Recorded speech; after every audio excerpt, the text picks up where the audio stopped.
മുഖ്യമന്ത്രി സ്ഥാനത്തെക്കുറിച്ച് ചർച്ച ചെയ്യേണ്ട സമയമല്ല ഇപ്പോഴെന്ന് കോൺഗ്രസ് പ്രവർത്തക സമിതി അംഗം രമേശ് ചെന്നിത്തല. തദ്ദേശീയ തെരഞ്ഞെടുപ്പിനെ ഒറ്റക്കെട്ടായി നേരിടുകയാണ് ഇപ്പോൾ വേണ്ടത്. മുഖ്യമന്ത്രിയെ പിന്നീട് ഹൈക്കമാൻഡ് തീരുമാനിക്കുമെന്നും രമേശ് ചെന്നിത്തല കോഴിക്കോട്ട് പറഞ്ഞു. ഇപ്പോൾ നമ്മുടെ ആവശ്യം പഞ്ചായത്ത് തെരഞ്ഞെടുപ്പിനെ ഒറ്റക്കെട്ടായി നേരിടുക എന്നുള്ളതാണ്. മുഖ്യമന്ത്രി സ്ഥാനത്തേക്കുള്ള ചർച്ച ഇപ്പോൾ പ്രിമച്വറാണ്. ഇപ്പോൾ ചർച്ച ചെയ്യേണ്ട ആവശ്യമില്ല.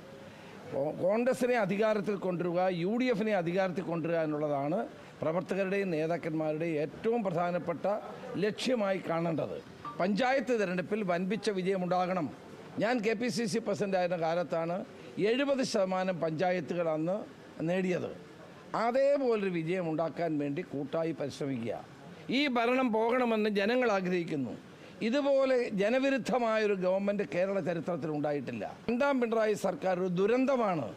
അതുകൊണ്ട് ഈ സർക്കാരിനെ മാറ്റാൻ വേണ്ടി UDF ഒറ്റക്കെട്ടായി പ്രവർത്തിക്കണം. ഇപ്പം ചർച്ചാ വിഷയമല്ല. അതൊക്കെ സംവിധാനങ്ങളുണ്ട്. പാർട്ടി ഹൈക്കമാൻഡും മറ്റു കാര്യങ്ങളും ഉണ്ട്. അവരാണ് ഇതെല്ലാം തീരുമാനിക്കേണ്ടത്. പാർട്ടിയും UDFും ഒറ്റക്കെട്ടായി തെരഞ്ഞെടുപ്പിനെ നേരിടാൻ സജ്ജമാകുക എന്നുള്ളതാണ്.